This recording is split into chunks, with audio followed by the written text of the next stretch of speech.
Assalamualaikum warahmatullahi wabarakatuh.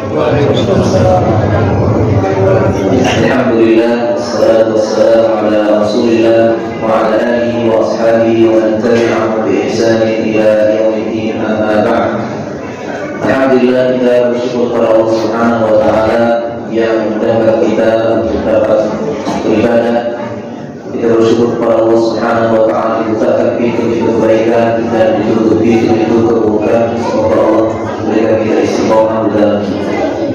Tak lupa salawat serta salam kepada Nabi Muhammad SAW yang telah membimbing umat dari gelapnya jahiliyah menuju terangnya agama Islam.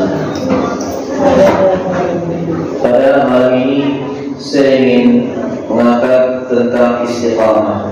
Sesungguhnya manusia itu Allah Subhanahu wa taala titipkan sifat namanya bosan dan futur. Futur itu masalah.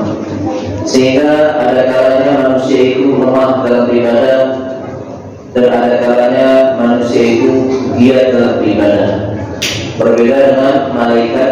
Malaikat itu Allah bilang la yas'amun, tidak bosan. Dalam ayat yang lain la yafturun, mereka tidak futur, tidak lemah semangat.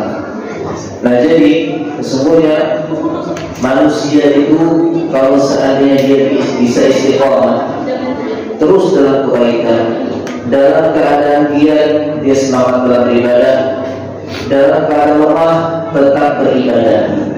Jadi dalam keadaan lagi semangatnya dia beribadah, dalam keadaan lemah semangat tetap beribadah. Inilah yang diinginkan Allah dan Rasulnya. Rasulullah bersabda, khairul a'mali adwamuha wa iqalla.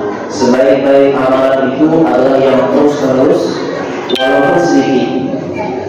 Terus-menerus tapi sedikit tapi terus-menerus itu lebih baik daripada orang berbuat misalnya semalam suntuk tapi besok tidak sama sekali, atau sedekah menggelontorkan dana sebesar-besarnya besok tidak lagi. Maka semuanya yang paling dicintai Allah Subhanahu wa taala adalah istiqamah. Dulu kita waktu SD sholat, waktu SMP sholat, sekarang pun tetap sholat. Kita dulu puasa, SMP puasa, kuliah puasa, dan sekarang juga tetap berpuasa. Dan orang itu akan diwafatkan sesuai dengan pola hidupnya. Ulama mengatakan man 'asha 'ala syai' mata 'alaihi wa man mata 'ala syai' bu'itha 'alaihi. Barang siapa yang hidup dengan pola tertentu, dia akan diwafatkan dengan pola seperti itu. Dan barang siapa yang mati dengan keadaan tertentu, dia dibangkitkan dengan keadaan itu pula. Nah, jadi bagi yang ingin diwafatkan dengan cara yang baik, keadaan yang baik, maka hendaklah kita menjaga ibadah kita, sholat kita dalam keadaan sulit maupun dalam keadaan lapang, dalam keadaan giat dan dalam keadaan lagi lemah. Maka dengan itu Allah Subhanahu wa taala akan mudahkan dia untuk beribadah ketika menjelang wafat. Rasulullah bersabda, sesungguhnya Allah jika mencintai seseorang, Allah buat dia beramal sebelum meninggal dunia. Artinya Allah buat dia mudah beramal sebelum meninggal. Di mana orang-orang lemah beribadah ketika ingatannya semakin berkurang, fisiknya semakin melemah, rasa sakit menggerogoti-nya, kemudian rasa sakit yang menyayat-nyayat membuat dia susah untuk beribadah, tapi Allah buat dia bisa beribadah di akhir hayat. Kenapa? Karena kebiasaan di masa hidupnya. Ulama berkata, al-mautu mirathul hayat. Kematian itu